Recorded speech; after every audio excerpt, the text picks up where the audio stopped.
Hello, everyone, and welcome back to Sacred Jedi Texts. Now, today we are not going to be going into Timothy Zahn's Heir to the Empire. As you probably know by the video title, we are going to be going over Sam Magg's canon novel that is set between Jedi Fallen Order and Jedi Survivor, since Jedi Survivor at the time of this recording is going to be coming out in a couple of days.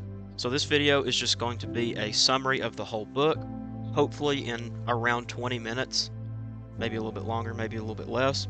But enough talking. If you're new here, like, subscribe, leave a comment. And if you're interested in hearing an abridged version of Timothy Zahn's Heir to the Empire, you can go check out the playlist. I'll have it up in the top of the video at this timestamp. Go check that out. Start from chapter 1. It's a fantastic book. But without further ado, let's get into this novel, which is going to be back with the Mantis crew from Jedi Fallen Order. So we start out seeing Cal, and he and the Mantis crew are trying to infiltrate a Haxian Brood base. As a reminder, the Haxian Brood are a crime syndicate that appeared in Fallen Order, where Cal in that game was captured by their leader, Sork Tormo, and was forced to fight in that arena, but he managed to get out. You probably remember the level from the game.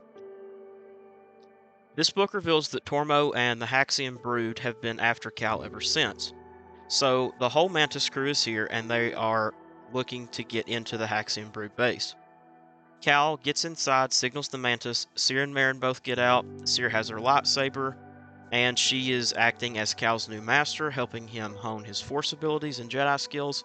And after they get out of the Mantis, their mission is to blow up the Haxian Brood base. So then we see that Cere is controlling the base's technology, Merrin is looking for an extraction point, Grease is still on the ship. They get to where they're trying to go, but there is a lot of Haxian Brood bounty hunters and stormtroopers, and a big fight ensues, to make a long story short, and they end up getting the job done of blowing up the base.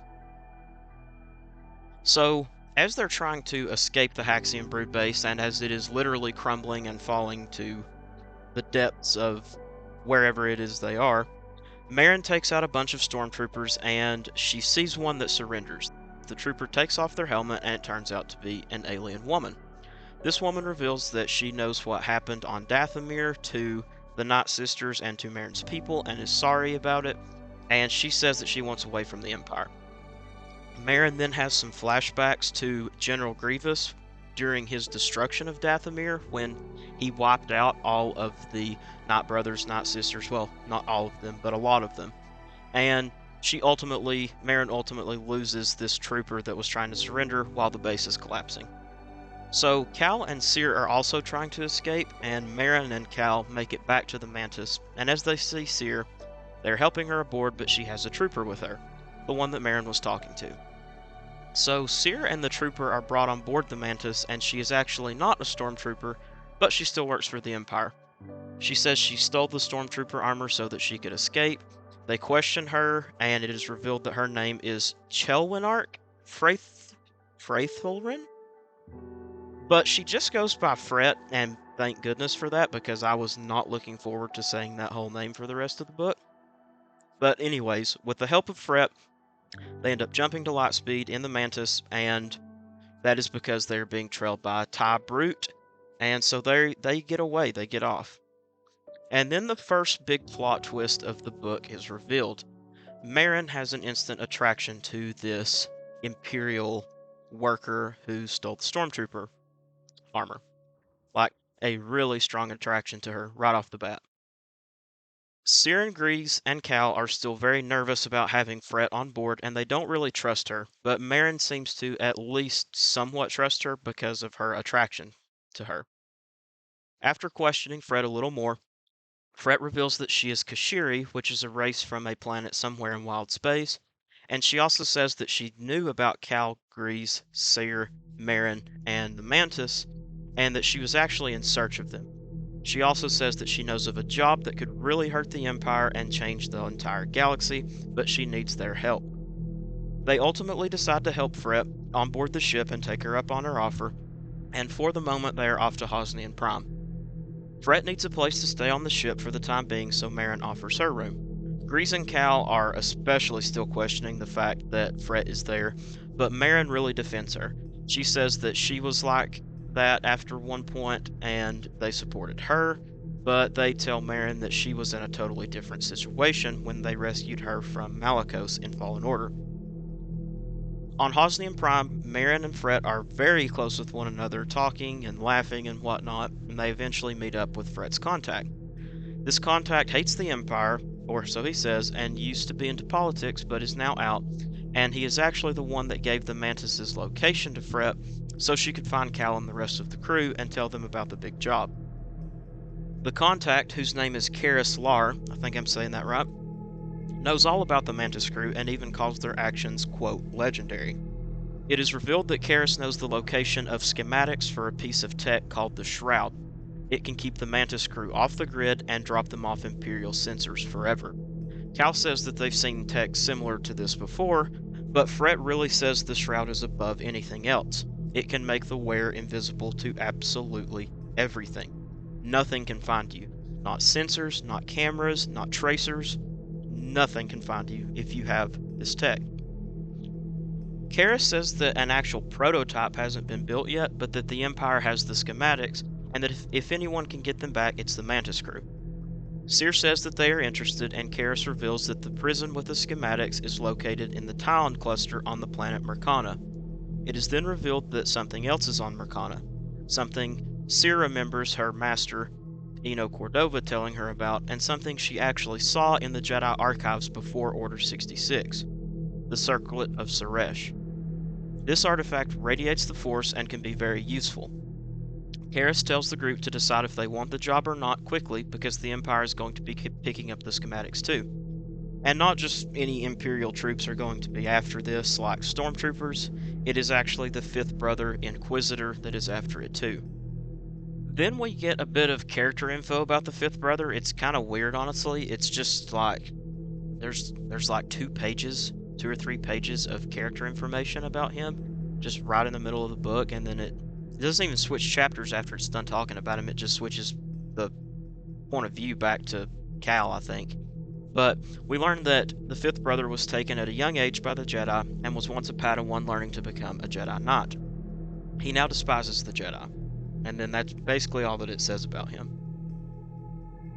Back to the Mantis crew, they are back on the ship and traveling to Mercana.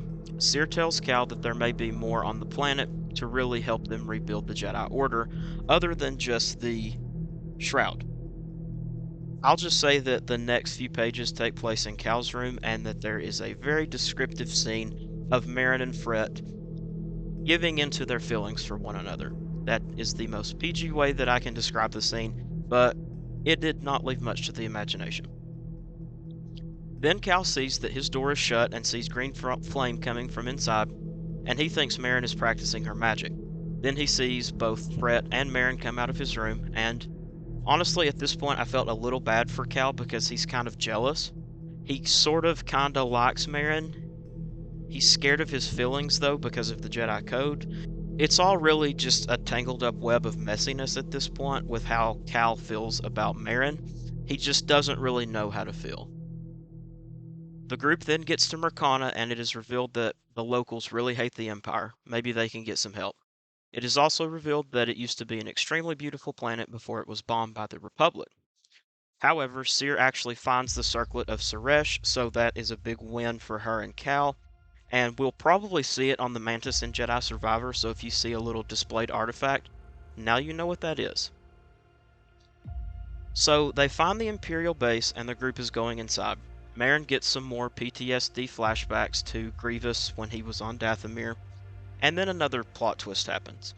Fret is still technically working for the Empire. However, here's where the problems really start. Fret straight up says that she's still with the Empire and that she had the codes changed so that they couldn't get inside, and Marin still gives her the benefit of the doubt and wants Cal to let her explain when Cal gets upset at this. The next chapter starts out and talks about another moment from a few nights earlier between Marin and Fret, where Marin tells her about Dathomir and the two get closer to one another. Then it shifts back to the present, and it is revealed that Fret still wants to leave the Empire, but she had to stay on to get the codes to get into the base. And at this point, honestly, I was a little bit confused, but it kind of works itself out.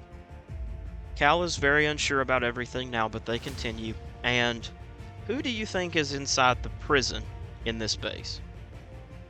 None other than Fret's ex-girlfriend, whose name is Eerie. I believe that's how you pronounce it. If it's not, I apologize. So then it is revealed that Eerie is force sensitive and that she actually invented the shroud to hide from the Empire.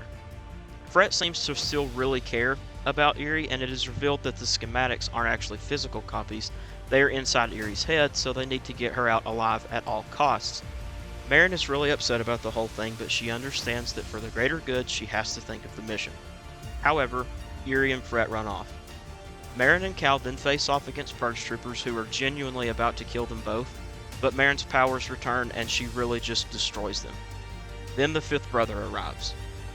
Cal stays to fight the fifth brother, who really makes him look kind of bad, like he's really giving it to Cal, and during this time, Merrin is running back to the Mantis to help Grease. As Cal is about to literally die, Seer comes to the rescue and she destroys the fifth brother's lightsaber. Instead of killing him, Seer thinks that she can help him. She thinks that she can turn him back to the light. She thinks that she can help all of them. Everybody that's similar to the fifth brother, whether that be more Inquisitors or just dark side users, she wants to help them. Merrin makes it back to the Mantis, and shortly after, Eerie and Fret make it back too. But Eerie has been all blasted and is gravely injured. They try to help her and save her, and Merrin ends up using her magic to stabilize Eerie for the time being, and they continue to work on her with any medical supplies that they have. But it is revealed that if she is to hopefully live, she will have to have some sort of medical attention. Grease, who is not wanting to leave Seer and Cal behind, goes to find them in the prison. He does find them and sees that Seer has the fifth brother against the wall trying to talk to him, and Cal is trapped under a table unconscious. When Grease tries to get Seer to help Cal and leave, the fifth brother knocks Seer back with the Force and takes her lightsaber. He turns to Cal and begins to swing the lightsaber down at him, but Grease jumps in front of him and Grease's arm is cut off. Cal and Seer somehow escape, and it really doesn't tell us how they escape. It doesn't tell us what happens to the fifth brother or how they even get out, but that kind of bothered me a little bit, but they get out somehow. And we see them bring an unconscious Grease back to the Mantis. Merrin sees the situation and tells Fret to fly the ship out of there and off the planet. She does so, and Grease wakes up from his unconsciousness. They are traveling through space, and Seer is reflecting on what happened with the fifth brother. She remembers her confrontation with Vader and how he said she would make a good Inquisitor, and she is worried that she can sense a bit of darkness in not only herself, but in Cal too. Merrin then helps Cal with his own wounds, and as she is doing so, she can see Cal blush. In my opinion, he clearly has feelings for Merrin. Cal then asks her about Fret, and Merrin says they haven't got to talk about anything, and she continues to bandage him up. It is then revealed that there is a lot of tension between everyone right now, and rightfully so. Grease and Fret get into a bit of an argument, but Cal calms down the situation, but it then just fires back up between everyone worse than ever. When they finally touch down on the moon Zamara, Seer tells everyone that they have 48 hours to clear their heads and get it together to be back on the ship so they can all plan what's next. Everyone in the group goes their own way except for Fret and Eerie because Eerie still needs medical attention, and Fret is going to help her find it. Cal decides to go for a swim, and he hears the voice of his old master, Jero T'Pol, and then it jumps to the next morning when Cal wakes up, and Seer is there to see him. They talk, they work out their issues, they see that they need to continue the legacy of the Jedi, they talk about the dark side a little bit, they talk about a lot of things. Merrin is off taking a bath, and Fret comes to see her. She says Eerie is resting after she was tended to by the medical droids. She's going to be alright, she's going to be fine, and Fret decided that she needed to come talk to Merrin. Fret tells Merrin that she still loves Eerie, and that she probably always will, but then she gets into the bath with Merrin, and after a few moments they decide to be just friends. However, Fret and Eerie are going to go off on their own somewhere, and Fret even invites Merrin to come, but Merrin elects to stay with the Mantis crew. The next morning, Seer makes her way back to the Mantis. Everyone ends up coming aboard except for Grease, and Seer blames herself for driving him away. Just as they are ready to take off on the Mantis, Grease comes aboard and everything seems to be alright. It is then revealed that Grease will be on the hunt for a prosthetic to replace his lost arm, which is why in the Jedi Survivor trailer, he does have that mechanical arm. So the crew goes back to Karras, and they decide that they're going to trick him into thinking they have the shroud for him, but it's not really the shroud because they don't trust him. When they get there, we learn that he is not only part of the Empire, but also a part of the Haxian brood from chapters 1 through 3. Basically, to make a long story short, there's a massive fight between everyone. The fifth brother comes back and kills Karras, which then leads to him fighting Merrin and Cal. Once again, the fifth brother is kind of overtaking Cal, and Merrin eventually has to save Cal with her magic, but she gets a little bit injured on her hands. They essentially end up building a bomb and explode the place that they're in. The fifth brother obviously survives because his story continues in Obi-Wan Kenobi and Rebels. And then it is revealed that they can't actually build the shroud. It's not possible. Like, they don't have the technology. So, yeah, there's that little bit. Which kinda, I was like, well, why did we go on the mission in the first place? But, it's whatever. Back on the ship, we see Merrin and Fret together, and Fret is taking care of Merrin's wounds. Fret then says she and Eerie aren't going to be a couple moving forward, and Fret alludes to still loving Merrin, but Merrin says that she needs to stay with the Mantis crew. Everyone says their goodbyes, and Fret whispers to Cal that he needs to take care of Merrin, and at the same time that she's doing this, she's kind of acknowledging to him that they need to maybe get together at some point. I don't know, that's kind of what I got from that interaction. Then everyone says their final goodbyes, and they watch as Fret and Eerie walk off the ship and go out on their own. Merrin and Cal hold each other's hands and tell each other that everything is going to be okay. So that wraps up the summary. I know it was very quick. We really only hit the high points of the book just to kind of give a basic idea of what the plot and the story of this novel is, since it is canon to Star Wars. And since Jedi Survivor is coming out, like I said, at the time this is being recorded in a couple days, I just wanted everybody to be able to have a loose idea of what this story was about. There was some things in there that we will probably see in Jedi Survivor. Grease's mechanical arm is one thing that is definitely going to be in there. We saw that in the trailer. We'll probably see that circlet of Sarash in the Mantis at some point, and then any kind of character interaction or any mention of somebody named Fret or Eerie, we know that this now ties back into this book. So, just wanted to make this video to give everyone a quick summary of the book so that they can either hear it before playing the game, or as playing the game, or after you're playing the game. Maybe you're a little confused, maybe there was some plot line in the game that ties into this somehow. I'll be playing it when it comes out on Friday. So, I hope you enjoyed this summary. This is the first of many summaries that will come from this channel. Like I said at the beginning of the video, if you're new here, please like, subscribe, comment if you want to see any other book summaries or abridged versions of books, and go ahead and check out the Heir to the Empire abridged series. You can see that in my playlists. As always, I thank you for watching. Thank you for hanging out with me today. Hope you have a wonderful rest of your day, and may the Force be with you.